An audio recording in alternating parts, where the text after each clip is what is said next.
Ahora corresponde el tema de movimiento circular uniforme. En la vida cotidiana existen muchas situaciones en las que los cuerpos se mueven en trayectorias circulares. Por ejemplo, las aspas de una licuadora, las manecillas del reloj, las llantas y el volante de un automóvil, etc. El movimiento de rotación más simple es el movimiento circular uniforme. Este movimiento de rotación se caracteriza no solo porque su trayectoria es circular, sino porque el móvil, es decir, el objeto en movimiento, recorre arcos iguales en tiempos iguales. Por ejemplo, si nos basamos en la siguiente situación, tenemos una circunferencia y esa circunferencia está segmentada en diferentes partes. Ahora, cada una de estas partes, como podemos apreciar acá, tiene arcos, diferentes arcos que van formando toda la circunferencia. Cada uno de esos arcos, de acuerdo a la información que tenemos acá, los arcos se identifican con la letra S, que significa longitud de arco, y en este caso cada arco que podemos apreciar en la figura tiene una longitud de 0.4 metros. Cada uno de esos arcos va a tomar el tiempo para lograr desplazarse en ellos de 0.2 segundos. Entonces, esa es una característica específica que tiene el movimiento circular uniforme, que va a recorrer todos estos arcos que son exactamente iguales en tiempos iguales. Eso quiere decir que, por ejemplo, desde este punto hasta este otro, que hay un arco de 0.4 metros, le va a tomar un tiempo, según lo que especifica acá, de 0.2 segundos. El otro arco va a tener exactamente la misma medida, 0.4 metros, y le va a tomar recorrerlo un tiempo de 0.2 segundos. Y así sucesivamente para cualquiera de los arcos que se forman en la circunferencia. Ahora, también es importante tener en cuenta los siguientes conceptos y definiciones en cuanto al movimiento circular uniforme. Uno de ellos es el periodo. El periodo es el tiempo que emplea el móvil en dar una vuelta completa. Esta magnitud se representa por la letra T y se mide en segundos. El periodo entonces acá se va a representar con una letra T mayúscula, y el periodo puede ser igual al tiempo dividido el número de vueltas o revoluciones, como también se le llaman a las vueltas, que ejecuta un móvil o que puede dar un móvil. Y el periodo también puede ser igual a 1 dividido la frecuencia de giro de dicho cuerpo en movimiento, en donde esta F que pueden apreciar acá significa frecuencia. ¿Y qué es la frecuencia? Bueno, la frecuencia es el número de vueltas que da el móvil en una unidad de tiempo, es decir, el número de vueltas que da en un segundo. Se denota o representa por la letra F minúscula y se mide en hertz. Los hertz se van a representar con una H mayúscula y una Z minúscula, y los hertz son equivalentes a 1 dividido segundo o 1 partido segundo, como también se le conoce. Las ecuaciones que van a representar a la frecuencia son las siguientes. Frecuencia es igual al número de vueltas dividido el tiempo, o puede ser igual a 1 dividido el periodo, o 1 dividido T. Ya aprendimos que la T representa al periodo. Entonces, estas son las ecuaciones que se pueden utilizar para calcular tanto periodo como frecuencia. Pero lo importante acá es que entendamos que el periodo es el tiempo que tarda el móvil en dar una vuelta completa, y la frecuencia es el número de vueltas que se logran dar en un segundo. Esa es la idea que tenemos que tomar de esos dos conceptos. Bien, ahora vamos con los siguientes ejemplos. Ejemplo número 1 dice: si la frecuencia de giro del eje de un motor es de 60 Hz, pregunta cuál es el valor del periodo del eje. Dentro de los datos únicamente tenemos la frecuencia, que dijimos que la vamos a representar con una F, entonces la frecuencia es de 60 Hz. Lo que pregunta es el periodo, es decir, el tiempo que tarda en dar una vuelta completa. Entonces, en este caso vamos a utilizar esta ecuación para calcular el periodo, que nos indica que es 1 dividido frecuencia. ¿Por qué? Porque tenemos el valor de la frecuencia, entonces va a ser más sencillo de esa manera. Por lo tanto, la T o periodo es igual a 1 dividido la frecuencia, y la frecuencia es 60 Hz. Si dividimos 1 entre 60, eso nos da un resultado de 0.02, y el resultado tendría que quedar en segundos. Ahora, ¿por qué queda en segundos la respuesta? Para empezar, pues porque es un periodo, y porque en la parte teórica especifiqué que los hertz es equivalente a 1 dividido segundos. Entonces, cuando acá estamos dividiendo 1 entre 60 Hz, 1 dividido 60 pues da esto. Y 1 dividido Hz, que el Hz equivale a 1 partido segundo, sería prácticamente como realizar esta representación. 1 dividido 1 partido segundo, que es lo que representa el hertz. En este caso, pues le agregamos denominador 1 para formar una división de fracciones, y una división de fracciones se opera multiplicando de forma cruzada. Entonces 1 por segundo pues da segundo, y 1 por 1 da 1. Segundo dividido 1 pues queda segundos. Es por eso que la respuesta acá nos va a quedar siempre en segundos cuando la frecuencia esté dada en hertz. Ahora vamos con el ejemplo número 2. Dice, si un móvil logra dar 10 vueltas en 4 segundos, determine la frecuencia de giro. Dentro de los datos tendríamos el número de vueltas que da, que son 10, y el tiempo que tarda en dar esas 10 vueltas, que son 4 segundos. Por lo tanto, en este caso vamos a utilizar la siguiente ecuación para el cálculo de frecuencia. Frecuencia es igual al número de vueltas dividido el tiempo. Dio 10 vueltas en un tiempo de 4 segundos. Entonces 10 dividido 4 nos da un resultado de 2.5. Y como bien expliqué anteriormente, la frecuencia queda dada en hertz, por lo tanto acá sería 2.5 hertz. Ahora, acá voy a hacer énfasis en algo. Para que la respuesta me quede en hertz, me tengo que asegurar que el tiempo esté dado en segundos, porque en este caso acá queda prácticamente todo dividido entre segundos. Entonces, como dije, el hertz equivale a 1 partido segundo. Entonces, si me queda acá partido segundos, lógicamente que voy a tener hertz. Pero si el tiempo está en minutos u horas u otra unidad de tiempo, entonces tendría que convertirla a segundos para asegurarme que la respuesta me quede en hertz. Bueno, aclarado eso, vamos al ejemplo número 3. Dice, un móvil da una vuelta completa en 3 segundos. Pregunta, ¿cuál es la frecuencia? Los datos que tenemos, el periodo, que es igual a 3 segundos. ¿Cómo sabemos que el periodo es 3 segundos si acá no dice que el periodo sea 3 segundos? Bueno, porque de acuerdo a la definición, el periodo es el tiempo que tarda un cuerpo o un móvil en dar una vuelta completa. Y acá dice que tarda en dar una vuelta completa 3 segundos. Por lo tanto, el periodo es de 3 segundos.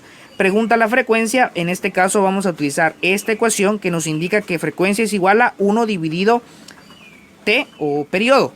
Entonces vamos a sustituir, la frecuencia es igual a 1 dividido el periodo, que es de 3 segundos, por lo tanto 1 dividido 3 segundos.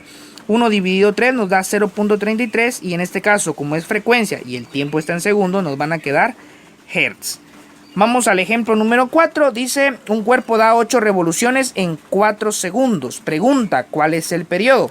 Dentro de los datos tenemos entonces el número de vueltas, que es 8, porque las revoluciones también se conocen así, las vueltas son vueltas o revoluciones. En este caso entonces tenemos el número de vueltas 8 y el tiempo es de 4 segundos. Como me está preguntando el periodo, en este caso voy a utilizar esta ecuación. El periodo es igual al tiempo dividido el número de vueltas. El tiempo es 4 segundos, el número de vueltas es 8, entonces sería 4 dividido 8. Eso nos da un resultado de 0.5, y en este caso, como es periodo, nos va a quedar la respuesta en segundos. Entonces quiere decir que tarda en dar una vuelta completa 0.5 segundos. Lo que tiene mucho sentido, porque si da una vuelta en 0.5 segundos, entonces en otros 0.5 segundos daría otra vuelta. Eso quiere decir que, por ejemplo, 0.5 más 0.5 da 1 segundo, y en un segundo estaría prácticamente dando 2 vueltas. Entonces, si en un segundo da 2 vueltas, en 4 segundos, pues lógicamente quedaría a las 8. Por lo tanto, esto tiene bastante sentido. Cuando hablamos de movimiento circular uniforme, también hay que tomar en cuenta el desplazamiento angular. Dice, cuando un móvil se mueve a lo largo de una trayectoria circular, al pasar de una posición a otra, el radio de curvatura se mantiene constante, no así el ángulo que describe dicho radio. De acuerdo con esto, el cambio de posición de un móvil con movimiento circular se puede describir mediante el desplazamiento angular.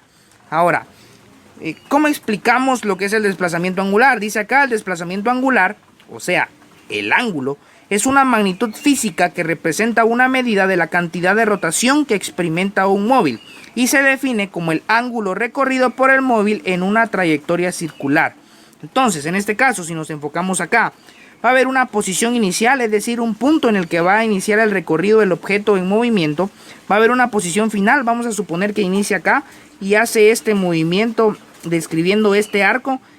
Está en esta posición inicial, recorre este arco y llega a la posición final. Entonces, al momento de realizar este desplazamiento prácticamente hasta acá, está describiendo un ángulo. A ese ángulo que describe es lo que se conoce como desplazamiento angular. ¿De acuerdo? Entonces, vamos a brindar un desplazamiento, pero que va a estar representado por un ángulo. Ahora, dice, la unidad para medir el desplazamiento angular en el Sistema Internacional de Medidas, SI, es el radián. Un radián se define como el ángulo central que forma un arco de circunferencia de longitud igual al radio. La medida en radianes se obtiene mediante el cociente o la división entre la longitud de arco, S, y la longitud del radio, R. Es decir, el desplazamiento angular va a ser igual a la longitud de arco o distancia recorrida dividido el radio de la circunferencia. Esta es la ecuación que nos serviría entonces para poder determinar el desplazamiento angular o el ángulo. En donde esto va a representar el desplazamiento angular, la S representa la longitud de arco y la R representa el radio. Este símbolo se conoce como teta, pero es únicamente un símbolo que representa al ángulo o al desplazamiento angular en este caso. Ahora, el desplazamiento angular se puede expresar en grados sexagesimales y revoluciones. La equivalencia entre unidades de medida es la siguiente. Una revolución, o sea, una vuelta completa, equivale a 360 grados, lo que es lo mismo a 2 pi radianes. Entonces, estas equivalencias nos van a servir para poder realizar algunas conversiones, porque el desplazamiento angular no solo se puede representar en grados sexagesimales, como comúnmente nosotros pues entenderíamos que se puede representar un ángulo en grados, sino que también se puede representar en revoluciones o vueltas y en pi radianes o radianes, como se le conoce, ¿de acuerdo? Entonces estas equivalencias nos van a servir para poder determinar un desplazamiento angular, ya sea en revoluciones, en grados sexagesimales o en radianes. Eso lo vamos a entender mejor con algunos ejemplos, así que vamos con el ejemplo número 1 acerca de desplazamiento angular, que dice, un cuerpo gira sobre su propio eje a un ángulo de 72 grados. Pregunta, ¿cuál es el valor de su desplazamiento angular en revoluciones y en radianes? Entonces, dentro de los datos únicamente tenemos el desplazamiento angular, que está en grados sexagesimales, son 72 grados, y quiere saber el desplazamiento angular pero en radianes y en revoluciones. Entonces, vamos a hacer conversiones en este caso. Vamos a utilizar esta equivalencia. Una revolución sabemos que equivale a 360 grados, que es lo mismo que 2 pi radianes. Ahora, lo primero que vamos a colocar es el desplazamiento angular que nos dan en grados sexagesimales, que es 72. Colocamos el 72 y vamos a convertirlo primero a radianes. Ahora, ¿cómo hacemos ese proceso? Colocamos 72 y vamos a buscar, de acuerdo a la equivalencia, lo que nos va a servir un factor de conversión que nos sirva para poder convertir de grados sexagesimales a radianes. En este caso vamos a anular esto de revoluciones, acá no nos va a servir y nos vamos a quedar con lo siguiente. 360 grados es equivalente o es igual a 2 pi radianes. Esto nos va a servir para poder realizar esta conversión. Para poder simplificar los grados tendría que colocar en el denominador 360 grados y en el numerador 2 pi radianes. De esta manera simplificamos los grados sexagesimales y nos va a quedar la respuesta en radianes.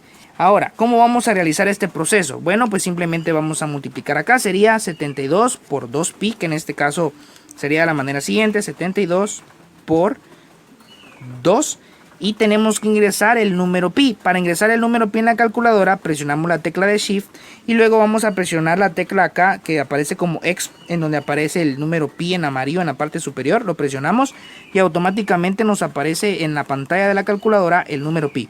Entonces sería 72 por 2 pi, presionamos igual y eso hay que dividirlo entre 360, entonces dividido 360. Presionamos igual y eso si lo dejamos con dos decimales nos da un resultado de 1.26 radianes sería en este caso porque estamos operando al pi. Entonces la respuesta es 1.26 radianes y ahí ya sabemos el desplazamiento angular en radianes. Ahora, ¿cómo le hacemos para saber el desplazamiento angular en revoluciones? Prácticamente el proceso es similar, solo que vamos a tomar nuevamente el desplazamiento angular en grados sexagesimales, que es 72 grados.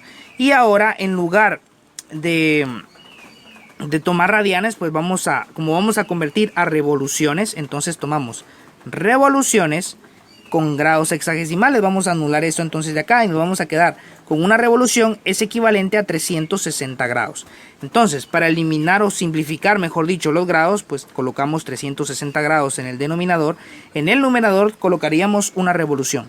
Hacemos el proceso, simplificamos los grados hexagesimales, la respuesta nos va a quedar en revoluciones. Acá sería 72 por 1 dividido 360. Entonces 72 por 1 pues nos va a dar 72, dividido 360 nos da un resultado de 0.20. Eso significa que esos 72 grados equivalen a 0.20 revoluciones, es decir, menos de una vuelta completa. Ahora vamos con el ejemplo número 2. Dice: un cuerpo gira 40 revoluciones. Pregunta: ¿cuál es el desplazamiento angular en grados hexagesimales y en radianes? Dentro de los datos únicamente tendríamos el desplazamiento angular, pero en revoluciones, son 40 revoluciones, y nos pide ese desplazamiento angular en grados y en radianes. Entonces, lo primero que vamos a hacer es colocar el desplazamiento angular en lo que nos dan, que son 40 revoluciones, y vamos a buscar un factor de conversión. Como en este caso, lo primero que voy a hacer es convertirlo a grados, entonces, y tengo revoluciones, voy a tomar revoluciones y grados nuevamente, voy a anular esto. Una revolución equivale a 360 grados. Para simplificar las revoluciones tendría que colocar una revolución en el denominador y 360 grados en el numerador. En este caso sería 40 por 360, que si lo hacemos en la calculadora rápidamente, 40 por 360 pues nos daría un resultado de 14.400 grados en este caso. Bien, para poder convertirlo a radianes es un proceso similar. Tomo las 40 revoluciones, los voy a multiplicar. En este caso, como quiero llevar de revoluciones a radianes, entonces voy a tomar una revolución, es equivalente a 360 radianes. Acá en este caso pues tendría que anularlo de acá en medio, y una revolución equivale a 2 pi radianes. Entonces tendría que colocar en el denominador una revolución, en el numerador 2 pi radianes, y acá pues voy a operar 40 por 2 pi dividido 1. En este caso sería de la manera siguiente: 40 por 2, y ya dijimos que para ingresar pi es shift y la tecla de exponente, en este caso de x, perdón. En este caso sería 40 por 2 pi, y 40 por 2 pi pues nos va a quedar 251.33 radianes en este caso. De acuerdo, estamos operando por el valor del número pi al ingresar a una calculadora. Acá nos quedaría 251.33 radianes. Ahora vamos con el ejemplo número 3. Dice: el aspa de un motor gira 60 pi radianes. Pregunta: ¿cuál es el desplazamiento angular en grados y en revoluciones? Vamos a colocar dentro de los datos el desplazamiento angular que está dado en pi radianes, en este caso 60 pi radianes, y nos piden el desplazamiento angular pero en grados y revoluciones. Colocamos primero el desplazamiento angular en pi radianes, o sea los 60 pi radianes, y lo primero que vamos a hacer es convertirlo a grados. Entonces voy a buscar un factor de conversión que me ayude a llevar de pi radianes a grados hexagesimales. Entonces anulo esto, tomo pi radianes, 2 pi radianes equivale a 360 grados, o 360 grados equivale a 2 pi radianes, como quieran verlo, y eso es lo que voy a utilizar. Tendría que colocar en el denominador los 2 pi radianes y en el numerador 360 grados. De esta manera aseguro que se simplifican los pi radianes y me queda 60 por 360 dividido 2. No me olvido del 2 porque el 2 no se simplificó, únicamente se simplificó pi radian. Entonces sería en este caso 60 multiplicado por 360 igual, y eso dividido 2, nos queda un resultado de 10.800 grados hexagesimales. Ahora vamos a llevar de los 60 pi radianes a revoluciones. Entonces en este caso pues pi radianes a revoluciones nos quedaría de esta manera: una revolución equivale a 2 pi radianes.